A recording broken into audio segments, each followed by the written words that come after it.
Hi everybody, anyone that's listening anyway. I'm here to talk again, and what I want to talk about right now is depression, the big D. Everyone doesn't want to talk about it really. And I believe that's part of the problem with most of our societal issues, whether that be race issues, religion, what have you, is we don't talk. We have discussions anyhow. We like to yell at each other and tell each other how we feel, but we don't really listen to what the other person's saying or what they're feeling. It's more or less about us broadcasting our news and not really paying attention to what's going on the other side. And I believe it's not just a one-sided or two-sided issue on all things. I think things in life in general are, in my theory anyway, they're like a circle. So it depends on where you're at on that 360 degree, if you imagine it in that way. What degree you're at, what point of view do you take at it. So to get on with my topic in a roundabout way, is to say that, we all experience depression one way or another in life at some point. Some of you may say, well, I've never experienced it. That probably could be true. You could be young, or you're not acknowledging things that may have happened. The reason why I say that is because depression, I really think, is just another emotion that all of us need to recognize and not put into this other category as a person that is not balanced and that isn't okay. Ooh, they're depressed. Excuse me. Where a lot of times before it's like it's shamed, and it still is in a lot of lights. Excuse me. Someone may say, oh, for example, Susie's depressed. And I'm like, oh my gosh, and so they kind of just do this thing of feel bad for them, but also in a way of making themselves feel better because they don't have depression. Not saying that everyone does that, but just as an example. And so what I want to say is this. Depression is something that we just need to talk about. And moreover, people that are depressed need to talk to someone that's willing to listen. And for those of you that are going to be the listeners, it's important to listen and to interject often so that they know you're engaged, but not to think of it as you're giving them answers. I think that's the biggest mistake with a lot of people when you talk to your friends, is they want to give you this simple, quick answer, which is, their hearts are in the right place. But what I would say is this: most people that are damaged from personal experience is you just want to get it off your chest. Sometimes just venting is what you need, and you need it to be someone with, or to have it to, allow it to be with someone you trust. And so for that person that's hearing it, understand that this person's giving you information they haven't given anyone else yet, or maybe they have, but only the people they feel that they can trust with, to where you're not going to hurt them again, or make fun of them for whatever it is. Because a lot of things that people are depressed about are social taboos. And I'll just straight up say myself, I was sexually abused by a neighbor when I would say it probably happened the first time, I would guess I was around 6. The time I really remember was around 9. The time around 6, I was reminded of a photograph that I found later in life. So that sparked that memory. Because it's something that happens to us when we're kids. A lot of times things will happen where we shut it off, and it's too much for us to think about, so we just don't. Other things we hide from ourselves, purposely, not acknowledging that circumstance or that situation because it's so painful. I was also neglected by my mother. This is a tough one because I don't like to talk badly about my mother necessarily, but at the same time, I want to be honest and real, and the best way to do that is to tell the truth, or at least from my point of view. And my brother, unfortunately, mentally and physically abused me. So I got the gamut from a few different people. So, you know, it's interesting because I've had questions from people I've told over the years, because I figured it was time to just talk about it after about 25 or so, when you know, things just went weird in my life. In one way I was successful, had a good business that was making good money in my opinion. Maybe not by others. It was more money than I ever made before in my life, coming from the quote-unquote white trash environment, and just only being high school educated, and I was at times making about $10,000 a month, and this was in 2000, around there, 2001, and yeah, I had a mental breakdown. Didn't know why. So at some point, after talking to a bunch of friends, decided to go seek help.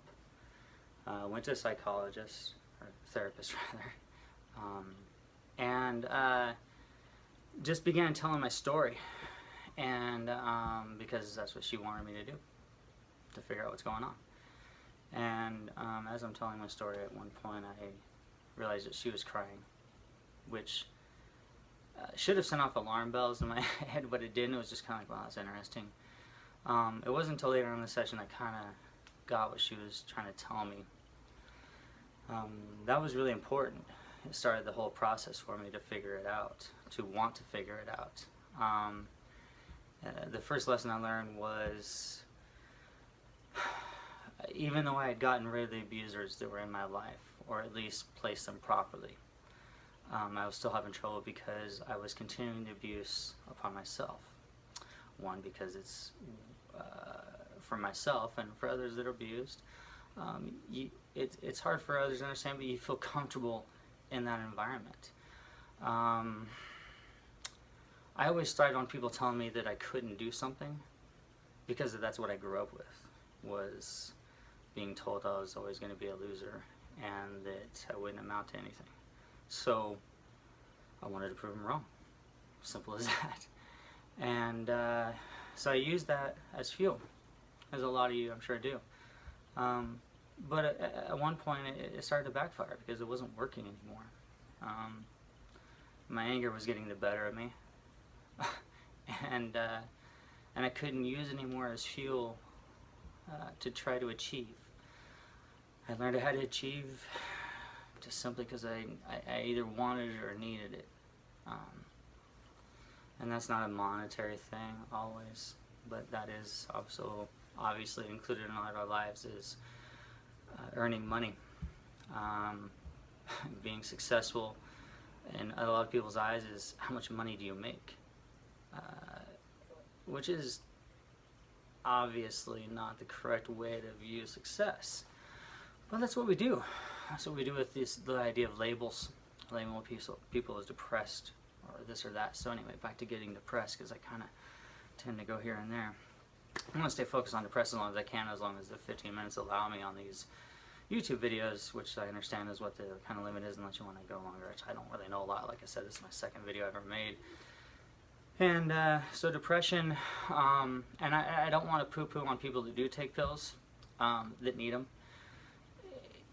because for some that's what really works. And I would not tell them not to, and I wouldn't tell a person never to seek help in any way. As a matter of fact, I tell my friends that are quote-unquote normal that everyone should see a therapist, just to talk. It's good for you. And if you don't have money for a therapist, find a good friend.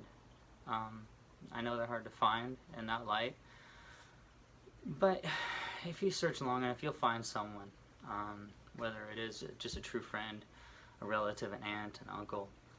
The first time I confided in anyone was my aunt. It broke her heart, and so I've limitedly or given her less over the years. I haven't told her everything because it's rough when you see someone else experiencing pain through your life. That's very weird. I think because my aunt felt guilt, like she didn't do something when I was young, and that's not the point ever, is to point fingers and those things of that nature. But for those of you that are, I wish I could have more time to cover this more, but for those of you that are experiencing depression, and the weirdest way, embrace it. And what I mean by that is, if you feel like crying, cry. I do often. I didn't at all when I was young, until I was in my mid-20s, until I finally broke that seal, so to speak. So now I cry at everything. I cry at TV shows. I cry when my daughter does something awesome. You know, I believe in just letting my emotions show. Why fear it? You are who you are. Your experiences do shape you, but always remember the core person you were before that damage happened, if you can. I remember myself as a little kid picking flowers for my mom. That's my best image before I can remember things got messed up. And so I remember that's my core. You know, we all start off good, whether you know, you do bad things because of bad things happen to you, or you just do bad things because, for whatever reason. There is a point in time when you can stop doing that and reflect, become a better person, and make that bad situation become a better one. Use it for a positive, and that's what I always try to do with all my damage. And so I'd say first embrace it, allow it its time. And that's what it's saying to you. Your body is telling you, allow me to feel this. Don't deny it. But yeah, talk to people. If you don't have friends, I know there's tons of hotlines, suicide helplines, and things of that nature if it's that bad. You know, but definitely talk to people. Don't just hold it in. Holding it in is where that creates the biggest problem, because I held it in for so long and gave me ulcers and all kinds of other stomach issues that I still hold on to this day. Anxiety, you know, is huge. And depression is something I believe I live with. It's something that's a part of me, and it's okay. And that's my huge message is to everyone, that depression is okay. Think of it as, you know, obviously it's the opposite of being happy, but in order to have happiness, you have to have something that is just as opposite, right? And so that's the whole point of it is, it is part of our human emotion. And so to feel like a freak or someone that shouldn't be part of society, or just take this pill and you'll feel fine and that kind of crap, it's not always the answer. And like I said, not to poo-poo on people that do need them and take them, and the people in that field. I know they're important for a lot of people, but I'm talking for those that don't need it, that experience depression on a more minor level, or ones that are dealing with their mental issues and want to tackle them, you know, with a clear mind, and truly understand what's going on, truly feel what you're meant to feel. So I guess in closing, I would like to say that we as humans need to not, that sounded weird, shouldn't shun those who are depressed. You know, it's like something I told my wife. Think about this. If you see someone in a grocery store, maybe it's a smaller town, you're used to talking to local people, you hear them laughing and joking about something. You may not be the person that goes up and says, "What's so funny? What's going on?" But you might be apt to, or you'd be more apt to, I would think most people in general would be like wanting to know what the joke is, wanting in on it. Especially if something or not, it's not a two-person conversation, that's obviously, you know. Anyway, point being, now you return that, or turn that over and say, is it someone depressed? Would you walk into them and ask them if they're okay? You know, maybe you should. It's okay. Ask them if they're okay. Ask them if they have something to talk to you. You know, you never know.